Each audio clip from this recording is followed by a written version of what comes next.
It's a lovely Sunday evening in downtown Kingman, Arizona on the corner of 4th and Beale Street. We're down in front of Beale Celebrations, and we were invited by the Kingman Chamber of Commerce to come down here and set up a window display prior to First Fridays. It's on the 3rd of April from 5:30-ish to about 9 o'clock at night. We're going to actually be down here with our biplane War Kitty, and kids can come by and check it out. Adults can come by and check it out.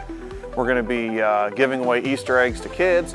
I haven't found anybody to dress up like the Easter Bunny to sit in the airplane yet, but it might be an overweight German guy. He just doesn't know it yet. But anyhow, he's going to beat me for that. So anyways, their theme this month, they always have a different theme whenever they do First Friday, and this one is planes, trains, and automobiles. And so it kind of led into us bringing an airplane down here and to us putting together a Kingman Army Airfield related display down here in the window. We did a display last year for Women's History Month. It went really well. This year we decided to do something a little bit different. And some of these pieces you guys have seen in some of our videos, some you haven't. Some of these things tie into other stuff. So let's just kind of go from left to right and kind of go over what we've got on display down here. And in the left we have our Kingman Army Airfield aerial gunner. And we did a whole segment on him a couple of months ago when we got him all put together. And he is wearing a heated flying suit underneath his regular flying suit. He has an M4 flak helmet. He has standard World War II issue goggles. Everything's original. He's got his walk around oxygen bottle down there. Normally we would have hung that on his belt, but when we put it in here, the window is so narrow we couldn't put the regular base that we use. So we had to go kind of flat-footed with him and go with what we could do. Next to him is his ammo bag, or the ammo can out of the airplane. Those were made out of a phenolic resin type material, almost like a cardboard that's impregnated with some sort of a fibrous resin to keep it from disintegrating because they wanted it to be as light as possible. And in front of that, we've actually got a Kingman Army Airfield Flexible Gunnery School yearbook. There was two of them, one in 43, one in 44. This is the 43 version. We do not have a 44 version. It has a blue cover. I've never actually seen one. We've got a couple of these. This is our loaner one. So anyhow, above him and just to the right, we have some original Kingman Army Airfield artifacts. We have a Kingman Army Airfield pendant, which is one of my favorite things. There's a guy who had one on eBay, and Tim Gerlach over at the Aviation Heritage Foundation and I both talked about this guy forever because it was like, he wanted like $2,000 for it. And it's funny because Tim and I are like, well, we're like probably the only two out of like 4 people on the planet that want to buy it, and neither one of us was willing to. And finally we were able to get the guy down to something far more reasonable, and we acquired it. Just to the right of it, you can see the Jolly Christmas in Store for Field. That is the Cactus newspaper that was published here, I want to say bi-weekly. I take that back. It was actually a weekly publication. My bad on that. And anyhow, it was just usually anywhere from 4 to 8 pages. There's some other little artifacts in there. And below this, we have an original World War II Keep Him Flying by War Bonds poster. World War II had the absolute best artwork of any conflict when it comes to posters. And we've got about a dozen of them all told. Like I say, this is one of my all-time favorite ones. It's one of the classic epic ones. It's not in the greatest shape, but it was in the condition that we could afford to buy it. So when we become the Smithsonian, we'll get a better quality one. But for right now, we've got this one, and it's original. Stepping over here, we have a Reichter Aircraft Company 2GS-17 8 horsepower target drone engine. This engine was manufactured in June of '43. Now you're like, wait a minute, Tom, did you just say drone? That's right, I did. So in World War II, we actually had target drones, kind of a neat thing. They could take off, they could very loosely remote control them, they weren't super accurate, and the guys would shoot them down. Eventually what they figured out was it was way easier to just go ahead and put a tow target on the back of a regular airplane and fly that around and have the guy shoot at that. But this was an original, this is the original drone. This was the concept of it. It has a 4-bladed wooden propeller. They're actually supposed to be counter-rotating, which is super, super cool. We do not have the clutch, so I had to bolt them together just to go ahead and display it. So yes, if you're one of the 3 people who knows that's supposed to be counter-rotating, you are correct. But for everybody else, it looks super, super cool, and it at least shows the concept of what was going on. Coming over here, we've got a regular, just a World War II aviation fuel can, avgas, 100 octane. These things were sold all over the place after the war into the 60s and 70s. They also have a square version. The square versions are earlier. I've got one of those. It's just buried in the back of my shipping container, so it wasn't going to make it out here today. And the square ones are cool because that's what they actually used on the Doolittle raid, and they're actually perfectly square. And that was the one that they told them, be sure you dump them all overboard at the same time so it doesn't lead a trail back to the carrier that you launched from. Above that, we have a 6th War Loan. Next, Japan, coming after you with a U.S. Marine.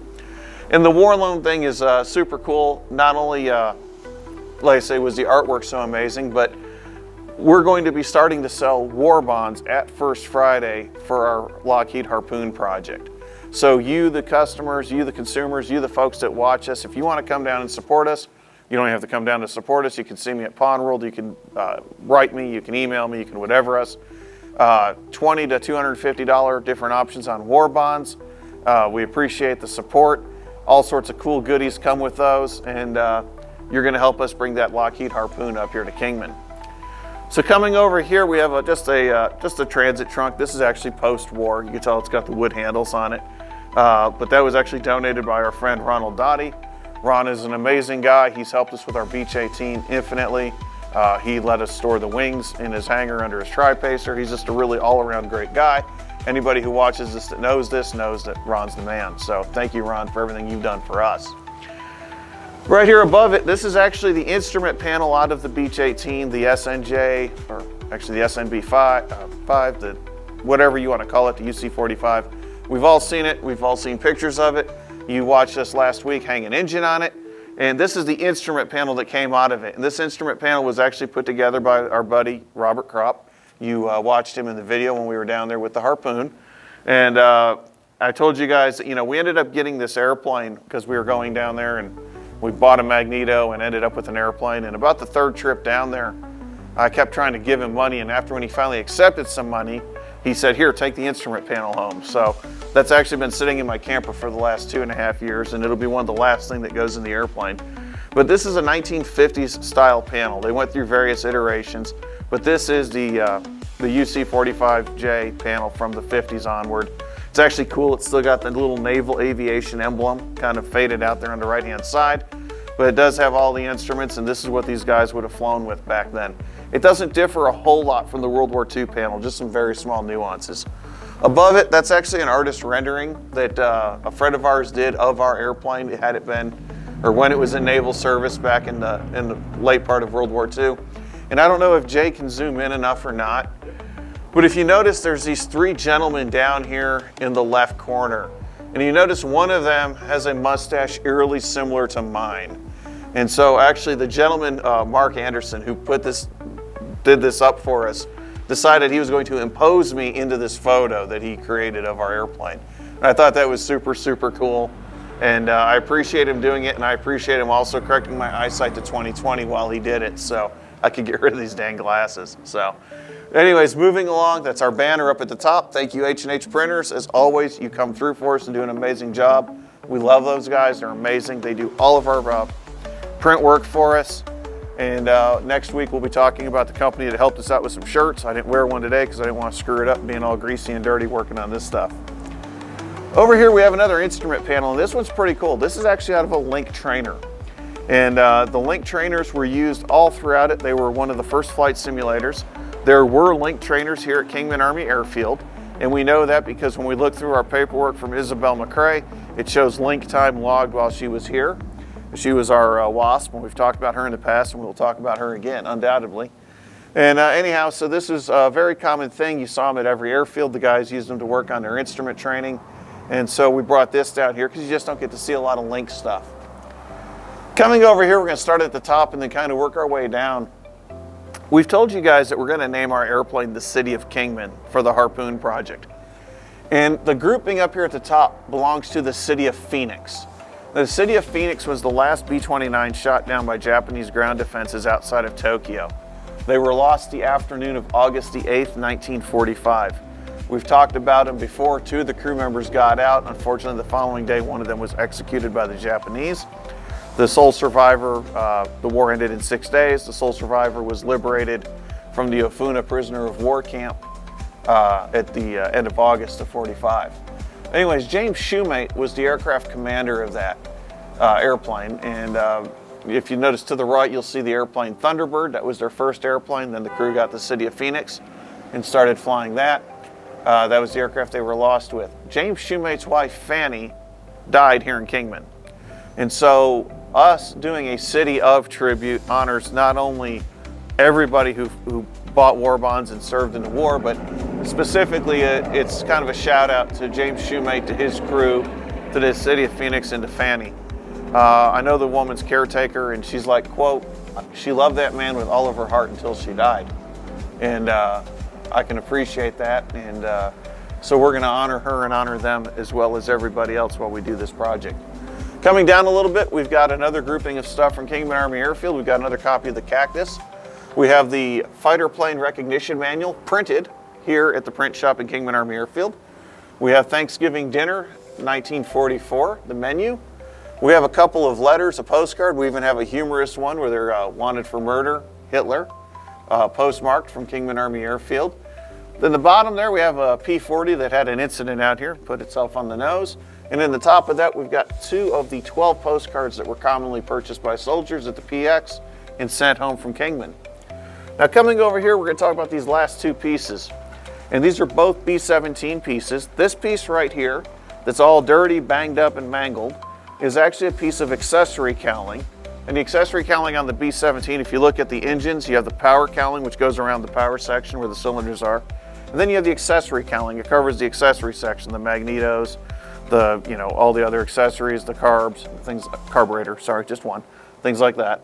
And this was actually dug up here about 8 years ago. One of my friends works with a construction company, and he's like, dude, you're never gonna believe what we dug up. And he brought it and he gave it to us. And so that is a section of B-17 that came from Kingman Army Airfield that was cut up here after the war at Depot 41. To the right here, we have a Hamilton Standard propeller blade. And I don't have the nomenclature off this specific blade. There was 2 or 3 different model numbers that are all the same basic application. These blades were used on the B-17, the B-24, the C-47, the PV-2 Harpoon, along others. And one of the most famous blades, they're heavy, they're big, and they're expensive. And anyways, this is one of the blades that you saw us bring back from the Harpoon project.